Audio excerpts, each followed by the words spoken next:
Hi, നമ്മുടെ ചാനലിന്റെ പുതിയ വീഡിയോയിലോട്ട് സ്വാഗതം. ഞാൻ നമ്മുടെ ഡേ ഇൻ മൈ ലൈഫ് അല്ലെങ്കിൽ ബാച്ച് കുക്കിങ്ങിന്റെ കാര്യമൊക്കെ മെൻഷൻ ചെയ്യുമ്പോൾ എൻ്റെ അടുത്ത് ചോദിക്കാറുണ്ട് ഞാൻ എങ്ങനെയാണ് ബാച്ച് കുക്കിംഗ് മാനേജ് ചെയ്യണമെന്നുള്ളത്. അല്ലെങ്കിൽ ഈവൻ പേഴ്സണൽ കോച്ചിങ്ങിനാണെങ്കിൽ പോലും ഞാൻ അവർക്ക് ഇത്ര ഇൻഗ്രീഡിയൻസ് കൊടുത്തിട്ട് ഇങ്ങനെയാണ് നിങ്ങൾ കുക്ക് ചെയ്യേണ്ടത്, ഇങ്ങനെയാണ് വെയിറ്റ് ലോസിന് വേണ്ടി മാനേജ് ചെയ്യേണ്ടതെന്ന് പറയുമ്പോൾ അവർക്ക് ഭയങ്കര കൺഫ്യൂഷനാണ്. അപ്പം അങ്ങനെ എല്ലാവർക്കും കൂടെ യൂസ് ആകുന്ന രീതിയിലാണ് കേട്ടോ ഇന്നത്തെ ഒരു വീഡിയോ എടുത്തിരിക്കുന്നത്. ഞാനിപ്പോൾ എൻ്റെ ഒരു ഇത് പറയുകയാണെന്നുണ്ടെങ്കിൽ ഞാനിപ്പോൾ ഒരു നേരം കഴിക്കുന്നത് 45 ഗ്രാം കുക്ക് ചെയ്യുന്നതിന് മുന്നുള്ള റൈസ്, 150 ഗ്രാം ചിക്കൻ ബ്രസ്റ്റ്, പിന്നെ ഏതെങ്കിലും ഗ്രീൻ വെജീസ് എന്ന് പറഞ്ഞിരിക്കുന്നത് ഞാനിപ്പോൾ ക്യാരറ്റും അങ്ങനത്തെ മിക്സറായിട്ടൊക്കെ എടുക്കാറുണ്ട്. അങ്ങനത്തെ ഏതെങ്കിലും ഒരു വെജിറ്റബിൾസ് 100 ഗ്രാം, പിന്നെ ആ ഒരു മീലിന് മൊത്തം 10 ഗ്രാം ഓയിൽ. അപ്പോൾ ഞാൻ മിക്കപ്പോഴും സ്ഥിരമായിട്ട് ചെയ്യാറുള്ളത് എന്താണെന്ന് വെച്ച് കഴിഞ്ഞാൽ ചോറുണ്ടാക്കും, ആ ഓയിൽ തന്നിരിക്കുന്ന അളവിൽ നിന്ന് പാതി ഓയിലെടുത്ത് ഒരു മെഴുക്കുവരട്ടി ഉണ്ടാക്കും, പാതി ഓയിലെടുത്ത് ചിക്കൻ എടുക്കും, അല്ലെങ്കിൽ മീൻ ഫ്രൈ ചെയ്യും, അങ്ങനെ എന്തെങ്കിലുമാണ് ഞാൻ ചെയ്യാറുള്ളത്. അപ്പോൾ ഞാനിതൊരു 2-3 ദിവസത്തേക്കുള്ളത് ഒരുമിച്ച് ഉണ്ടാക്കി വയ്ക്കും കേട്ടോ. അതാണ് ഈ ബാച്ച് കുക്കിംഗ് എന്ന് പറയുന്നത്.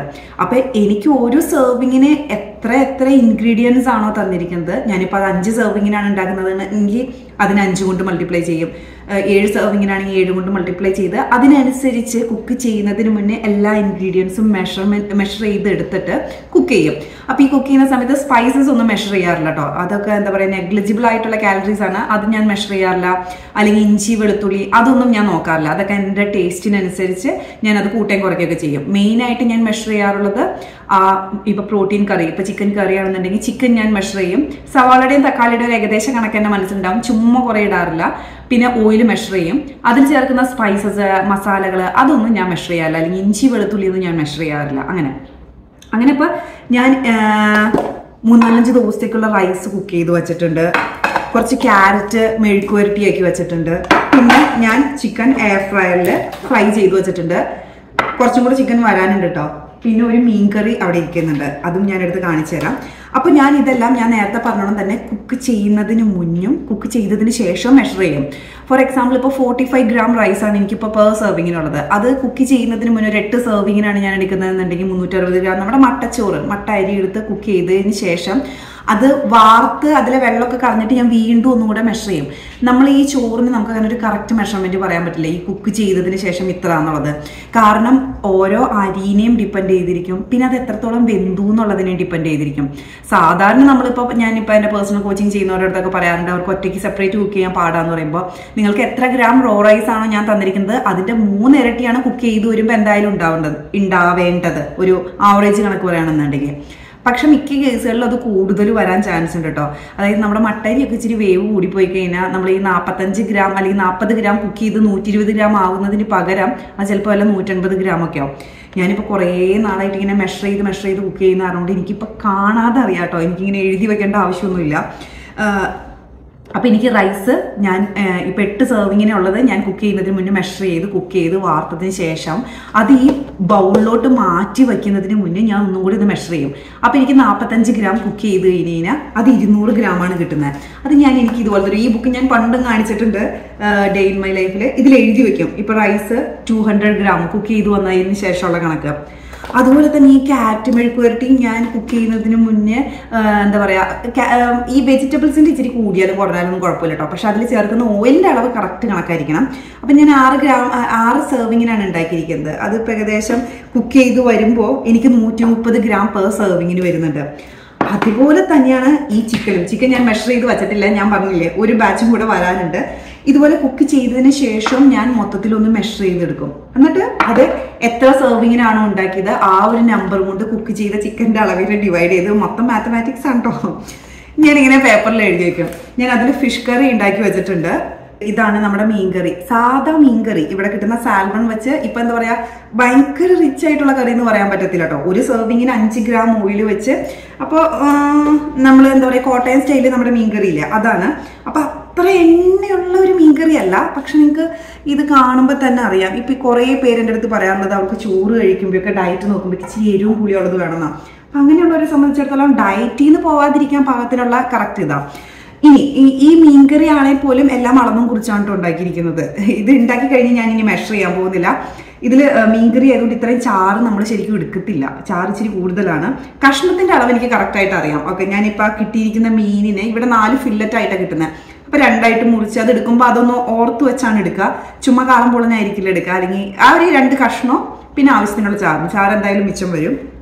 അങ്ങനെയാണ് ഞാൻ ചെയ്യുന്നത്. ചില ആളുകൾ നിങ്ങൾ കണ്ടിട്ടുണ്ടാവും ബാച്ച് കുക്കിംഗ് ചെയ്തതിന് ശേഷം ഇപ്പം 4 കല്ലിയുള്ള എന്താ പറയുക നമ്മുടെ ടിഫിൻ ബോക്സിൽ ഇപ്പം ചോറും ക്യാരറ്റും മെഴുക്കുവരട്ടിയും എല്ലാം കൂടെ കറക്റ്റായിട്ട് എടുത്ത് വയ്ക്കുന്നത്. അങ്ങനെയാണെന്നുണ്ടെങ്കിൽ നമ്മൾ കഴിക്കാൻ വരുമ്പോൾ ജസ്റ്റ് ഫ്രിഡ്ജ് ഓപ്പൺ ചെയ്ത് അതെടുത്തൊന്ന് മൈക്രോവേവിൽ ചൂടാക്കിയാൽ മതി. ഇത് ഞാൻ കഴിക്കാൻ നേരത്ത് വീണ്ടും മെഷർ ചെയ്യും കേട്ടോ. അപ്പോൾ അതായത് കുക്ക് ചെയ്യുന്നതിന് മുന്നേ, കുക്ക് ചെയ്തതിന് ശേഷം അതെല്ലാം കൂടെ ഓരോ ബോക്സിലാക്കി വെച്ച് അത് കഴിഞ്ഞ് കഴിക്കാൻ നേരത്ത് വീണ്ടും ഞാൻ എടുക്കും. ഇവിടെ എഴുതി വെച്ചിരിക്കുന്ന കണക്ക് അങ്ങോട്ട് ഫോളോ ചെയ്യും. അതായത് റൈസ് 200 ഗ്രാമാണ് ഒരു സെർവിങ്ങിന്, ക്യാരറ്റ് ഇത്രയാണ്, ഇതൊക്കെ ഞാൻ ഇവിടെ എഴുതി വെച്ചിട്ടുണ്ട്. അത് പക്ഷേ ഇനി എഴുതി വെക്കേണ്ട ആവശ്യമില്ല കേട്ടോ. ഞാൻ നേരത്തെ പറഞ്ഞില്ലേ, ഞാൻ 1 വർഷത്തിന് മേളിലായിപ്പ് ഇങ്ങനെ ചെയ്യാൻ തുടങ്ങിയിട്ട്. അതുകൊണ്ട് എനിക്ക് മനപ്പാടാം ഏറെക്കുറെ. എന്നാലും പക്ഷേ ഒന്ന് എഴുതി വെക്കാറുണ്ട്. ചിലപ്പോൾ നമ്മൾ മറന്നൊക്കെ പോകുമല്ലോ. ഈ ഇടയ്ക്ക് 130, 135 അങ്ങനത്തെ കണക്കൊക്കെ വരുമ്പോൾ ചിലപ്പോൾ നമ്മൾ മറന്നു. ഇതാണ് ഈ മീൽസ്. അപ്പം ഞാൻ ചിലപ്പോൾ ഉച്ചയ്ക്ക് ചിക്കനും ചോറും മെഴുക്കുവരട്ടിയും കഴിക്കും, അല്ലെങ്കിൽ ചിലപ്പോൾ ചിക്കനും മീൻകറിയും മെഴുക്കുവരട്ടിയും കഴിക്കും. നമ്മൾ അങ്ങനെ മടുക്കത്തില്ല. ഇനി ഈ ക്യാരറ്റ് മെഴുക്കുവരട്ടി ഇനി ആയിരിക്കില്ല അടുത്ത ആഴ്ച ഉണ്ടാക്കുന്നത്, അല്ലെങ്കിൽ ഈ ചിക്കൻ കുക്ക് ചെയ്യുന്നത് ഇതേ സ്റ്റൈലിൽ തന്നെ ആയിരിക്കില്ല, വേറെ എന്തെങ്കിലും ടൈപ്പ് ഓഫ് മസാല ചേർത്ത അങ്ങനെയായിരിക്കും, അല്ലെങ്കിൽ മീൻ ഇതുപോലെ കറി വെക്കുന്നതിന് പകരം വറക്കുകയായിരിക്കും ചെയ്യുന്നത്. അങ്ങനെ മാറ്റി മറിച്ചൊക്കെ ഇടുമ്പോൾ എന്താ പറയുക, നമുക്ക് അങ്ങനെ എനിക്ക് വലിയ ബോറടിക്കാറൊന്നുമില്ല. ഇപ്പം ഞാൻ ചോറും മെഴുക്കുവരട്ടിയും ചിക്കനും ഒക്കെ ആണെന്നുണ്ടെങ്കിൽ എനിക്ക് ഇതിൻ്റെ ഒപ്പം ചിലപ്പോൾ ഞാൻ തൈര് എടുക്കാറുണ്ട് കേട്ടോ. അത് കട്ട തൈര് കുറയല്ല, ഒരു 2 ടേബിൾ സ്പൂൺ തൈര് എടുത്തിട്ട് നമ്മൾ സംഭാരം പോലെ ആക്കത്തില്ലേ, അതുപോലെ ആക്കിയിട്ട് ചോറിലൊഴിച്ച് ഞാൻ കഴിക്കാറുണ്ട്. അത് നിങ്ങളുടെ എത്ര കാലറീസ് ആണോ വരുന്നത് അതിനനുസരിച്ച് തൈര് വരും, അങ്ങനെ ഇങ്ങനെയൊക്കെ. ഇനി ബ്രേക്ക്ഫാസ്റ്റ് ഞാൻ ഇതിൽ ഇൻക്ലൂഡ് ചെയ്തിട്ടില്ല. ബ്രേക്ക്ഫാസ്റ്റ് ഞാൻ ഓഫീസിൽ പോവാത്ത ദിവസങ്ങളിൽ, അത് വർക്ക് ഫ്രം ഹോം ആണെന്നുണ്ടെങ്കിൽ ഞാൻ 2 ബ്രെഡും അവക്കാഡോ 2 മുട്ടയായിരിക്കും. നിങ്ങളിപ്പോൾ കഴിഞ്ഞ വർഷം മുതൽ എൻ്റെ വീഡിയോസ് കാണുന്നവരാണെന്നുണ്ടെങ്കിൽ അറിയാം, എനിക്കത് മടുത്തിട്ടൊന്നുമില്ല, അതും കുഴപ്പമില്ല. ഇൻ കേസ് ഓഫീസിൽ പോകുന്നുണ്ടെങ്കിൽ അത് മിക്കപ്പോഴും ഓവർനൈറ്റ് ഓട്സ് അങ്ങനെ എന്തെങ്കിലും ആയിരിക്കും, മിക്കപ്പോഴും ഓവർനൈറ്റ് ഓട്സ് ആയിരിക്കും. അതാണ് എൻ്റെ ബ്രേക്ക്ഫാസ്റ്റ്. എനിക്ക് പിന്നെ വേറെ മോർണിംഗ് സ്നാക്ക് ഒന്നും ഇല്ല കേട്ടോ. അപ്പോൾ ഒന്നെങ്കിൽ ഓവർനൈറ്റ് ഓട്സ് ഓഫീസിൽ പോകുന്നുണ്ടെങ്കിൽ അത് ജസ്റ്റ് തലേദിവസം ഞാൻ പ്രിപ്പയർ ചെയ്ത് വെക്കുള്ളൂ. ഇതുപോലെ ഒരാഴ്ച മുന്നേ ഒന്നും ഞാൻ ഉണ്ടാക്കി വെക്കാറില്ല. അവക്കാഡോ ടോസ്റ്റും ആണെന്നുണ്ടെങ്കിൽ ഞാൻ നേരത്തെ ഉണ്ടാക്കാറുള്ളൂ. നമ്മൾ നേരത്തെ പ്രിപ്പയർ ചെയ്ത് വെക്കേണ്ട ആവശ്യമില്ലല്ലോ. ഇതുപോലെ ലഞ്ചും ഡിന്നറും നമ്മുടെ കയ്യിൽ ഓൾറെഡി പ്രിപ്പയർഡ് ആവും. ഇനി വൈകിട്ടത്തെ സ്നാക്ക് ഞാനിപ്പോൾ ഫ്രിഡ്ജ് ഓപ്പൺ ചെയ്തിട്ട് എടുത്ത് കാണിച്ചു തരാം കേട്ടോ. എൻ്റെ വൈകിട്ടത്തെ സ്നാക്ക് ഇപ്പോൾ മിക്കപ്പോഴും യോഗട്ട് ആയിരിക്കും കേട്ടോ. ഇതെന്നും ഇത് തന്നെ ആയിരിക്കണമെന്നില്ല, നമുക്ക് മാറുമ്പോൾ ചിലപ്പോൾ ഞാൻ റൈസിൻ ടോസ്റ്റ് കഴിക്കാറുണ്ട്. ആ ഒരു സമയത്ത് മൂഡ് എന്താണോ അതിനനുസരിച്ച് നമ്മൾ ഇതിപ്പോൾ മേടിച്ച് വെക്കും. ഇതിപ്പോൾ 2 ദിവസത്തേക്കുള്ള യോഗട്ട് ഉണ്ട്. ഇത് ഏകദേശം 120 ഗ്രാം ആയിട്ടുണ്ട്, 160 ഗ്രാം ഉണ്ട്. ഇത് നല്ല ഫില്ലിംഗ് ആണ്. ഇത് ഫ്ലേവേർഡ് ആണ് കേട്ടോ. യോപ്രോന്റെ പ്രോട്ടീൻ യോഗട്ട് എന്ന് പറഞ്ഞു വരുന്നതാണ്. Per serving 15 gram. ഇത് കൂടാതെ ഞാനൊരു ചായയും തിളപ്പിച്ച് കുടിക്കും കേട്ടോ വൈകിട്ട്. അത് ഏകദേശം ഒരു 100 മില്ലി അല്ലെങ്കിൽ 150 മില്ലി ഫുൾ ക്രീം പാൽ എടുത്തിട്ടാണ്.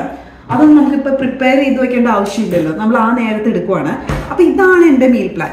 ഞാനിപ്പോൾ കാലറി സർപ്ലസിലോട്ട് പോയിക്കൊണ്ടിരിക്കുകയാണ്, എൻ്റെ കാലറീസ് കൂട്ടിക്കൊണ്ടിരിക്കുകയാണ്. അപ്പോൾ അതിനനുസരിച്ച് മീലിൽ ഇനി ചിലപ്പോൾ യോഗട്ടിൻ്റെ അളവ് കൂടും, അങ്ങനെ ഇങ്ങനെയൊക്കെ. ഇനി ഇതിപ്പോൾ ഞാൻ എനിക്ക് വേണ്ടിയെന്ന് പറഞ്ഞല്ലോ. ഇപ്പം എൻ്റെ ഹസ്ബൻഡ് ഇവിടെ ഇല്ല, എൻ്റെ ഹസ്ബൻഡ് നാട്ടിൽ പോയേക്കുവാണ്. ഇപ്പം ഇൻ കേസ് നിങ്ങളുടെ കൂടെ വലിയൊരു ഫാമിലി ഉണ്ടെങ്കിൽ പോലും നിങ്ങൾ കുക്ക് ചെയ്ത് വയ്ക്കുമ്പോൾ ഇതുപോലെ മെഷർ ചെയ്ത് തന്നെ കുക്ക് ചെയ്ത് വയ്ക്കുക. എന്നിട്ട് നിങ്ങളെടുത്ത് കഴിക്കുമ്പോൾ നിങ്ങൾ ഇതുപോലെ മെഷർ ചെയ്തെടുത്ത് കഴിച്ചോ. ഫാമിലി മെമ്പേഴ്സിന് ഇപ്പോൾ ഈ ക്യാരറ്റ് മെഴുക്കുവരട്ടി വേണമെന്നുണ്ടെങ്കിൽ അവരുടെ ആവശ്യത്തിന് എടുത്തോട്ടെ, അല്ലെങ്കിൽ മീൻകറി വേണമെന്നുണ്ടെങ്കിൽ അവരുടെ ആവശ്യത്തിന് എടുത്തോട്ടെ. പക്ഷെ നിങ്ങൾ എപ്പോൾ എടുത്താലും അത് മെഷർ ചെയ്ത് തന്നെ എടുക്കുക. അതാണ് ഒരു പോയിന്റ്. ഇപ്പം ചോറാണെങ്കിൽ പോലും നമുക്ക് സെപ്പറേറ്റ് ചോറ് മെഷർ ചെയ്ത് അവർക്ക് ചോറ് സെപ്പറേറ്റ് മെഷർ ചെയ്യാതെ അങ്ങനെ ഉണ്ടാക്കേണ്ട ആവശ്യമില്ലല്ലോ. ഒരു തവണ വയ്ക്കുമ്പോൾ അതൊന്ന് കണക്ക് കറക്റ്റ് ആക്കിയിട്ട് വയ്ക്കുക. എന്നിട്ട് എടുക്കാൻ നേരത്ത് നിങ്ങൾ എപ്പോഴും കറക്റ്റ് മെഷർമെന്റ് ഒക്കെ എടുക്കുക. കാരണം നിങ്ങളൊരു ഡയറ്റ് ഫോളോ ചെയ്യാണ്, നിങ്ങൾ കാലറി ഡെഫിസിറ്റ് ആക്കാൻ ഉറപ്പുവരുത്താൻ വേണ്ടിയിട്ട്. പക്ഷെ വീട്ടിലുള്ളവർ ബാക്കി എന്താ പറയുക അവരുടെ ആവശ്യത്തിനനുസരിച്ച് എടുത്തോട്ടെ. ഇപ്പം ഇതെല്ലാം ഒരു ഡയറ്റ് ഫ്രണ്ട്ലി ആയിട്ടുള്ള രീതിയിലാണല്ലോ. ഇപ്പം നിങ്ങൾ ഡയറ്റ് നോക്കുന്ന സമയത്ത് അവർക്ക് ഇപ്പം 2-3 കറി വേണം, അല്ലെങ്കിൽ ഒരു കറിയും കൂടെ എക്സ്ട്രാ വേണമെന്നുണ്ടെങ്കിൽ ഒരു കറിയും കൂടെ എക്സ്ട്രാ ഇച്ചിരി കൂടെ നല്ല ടേസ്റ്റ് ആയിട്ട് ഇച്ചിരി റിച്ച് ആയിട്ട് അങ്ങ് ഉണ്ടാക്കി വെക്കാം. അപ്പോൾ ആ ഒരു കറിയും ഇത്രയും ഇതും കൂടെ വരുമ്പോൾ ഓക്കെ ആവില്ലേ? നമുക്ക് അങ്ങനെ എന്താ പറയുക കുക്കിംഗ് വലിയൊരു തലവേദനയാക്കേണ്ട ആവശ്യമൊന്നുമില്ല. പിന്നെ ഞാൻ പറയണ വൈകിട്ടത്തെ സ്നാക്ക് അല്ലെങ്കിൽ രാവിലത്തെ ബ്രേക്ക്ഫാസ്റ്റ് അങ്ങനെ ഇത്തിരി പണികളുള്ള സാധനങ്ങളൊക്കെ ഒഴിവാക്കുക. ഇൻ കേസ് അങ്ങനെ ഇപ്പോൾ ഉപ്മാവ്, ദോശ, ഇഡ്ഡലി അങ്ങനത്തെ ടൈപ്പ് സാധനങ്ങൾ വേണമെന്നുണ്ടെങ്കിൽ തന്നെ സാമ്പാറൊക്കെ ഒന്ന് നേരത്തെ കുക്ക് ചെയ്ത് വെക്കുക 2 ദിവസത്തേക്കുള്ളത്. ദോശമാവ് ഉണ്ടാക്കി വെച്ച് ഇന്ന് ദോശ, നാളെ ഇഡ്ഡലി, അങ്ങനെ പലതരത്തിലുള്ള പണികൾ നിങ്ങൾക്ക് ഞാൻ ഇവിടെ ട്യൂഷൻ ക്ലാസ് എടുത്ത് തരേണ്ട ആവശ്യമൊന്നുമില്ല, അങ്ങനെ ചെയ്യാമല്ലോ. ഇനി കറി ചീത്തയായി പോവോ അല്ലെങ്കിൽ ചോറ് ചീത്തയായി പോവോ എന്നുള്ളത്. ചോറ് എനിക്കിപ്പോൾ എൻ്റെ ഹസ്ബൻഡും കൂടി ഉണ്ടെന്നുണ്ടെങ്കിൽ ഇത് 2-3 ദിവസത്തേക്കേ ഉണ്ടാവുള്ളൂ കേട്ടോ. പിന്നെ നമ്മൾ ഈ കറികളും ചോറുകളും ഒക്കെ ഈ ബൗളിലോട്ട് എടുത്ത് വയ്ക്കുമ്പോൾ ചുമ്മാ ഒരു പാത്രം എടുത്ത് അതിലോട്ട് അങ്ങ് ഇട്ട് വയ്ക്കാതെ ഈ പാത്രം കഴുകി ഒന്ന് തുടച്ചു വെച്ചേക്കുന്ന ഇതിൽ തുള്ളി വെള്ളം പോലും ഇല്ല. ഇനി ഇതിൽ നിന്ന് എടുക്കുമ്പോൾ ആണെങ്കിൽ പോലും ഇങ്ങനെ എന്താ പറയുക കുത്തി മലത്തി എടുക്കാതെ ഒരു സൈഡിൽ നിന്ന് അങ്ങ് എടുത്തു പോകും. അപ്പം അങ്ങനെ ചീത്തയാകത്തില്ല. അതിപ്പോൾ ചോറാണേലും ക്യാരറ്റ് ആണേലും മീൻകറി ഞാനിപ്പോൾ ഫ്രിഡ്ജിൽ വെക്കുന്നില്ല. ഈ മീൻകറി അങ്ങനെ പെട്ടെന്ന് കേടായി പോകത്തില്ല. പിന്നെ പോരാത്തിന് ഇവിടെ ഇച്ചിരി തണുപ്പൊക്കെ ഉള്ള കാരണം കൊണ്ട് എന്തായാലും കേടായി പോകത്തില്ല.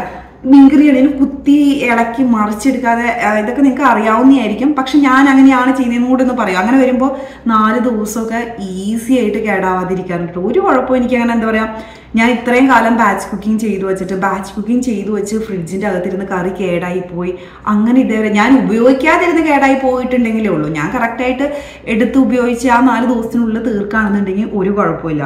ഇനി ഇപ്പം ഇത്ര ഉണ്ടാക്കിയെങ്കിലും ചില ദിവസങ്ങളിൽ ചിലപ്പോൾ രാത്രിയൊക്കെ ചിലപ്പോൾ ഇത് തന്നെ ഫോളോ ചെയ്യണമെന്നില്ല കേട്ടോ. ചിലപ്പോൾ നമുക്ക് വേറെ എന്തെങ്കിലുമൊക്കെ കഴിക്കാൻ തോന്നുകയാണെന്നുണ്ടെങ്കിൽ അപ്പം ഞാൻ ആ മാക്രോസ് അനുസരിച്ച് പെട്ടെന്ന് ഉണ്ടാക്കും.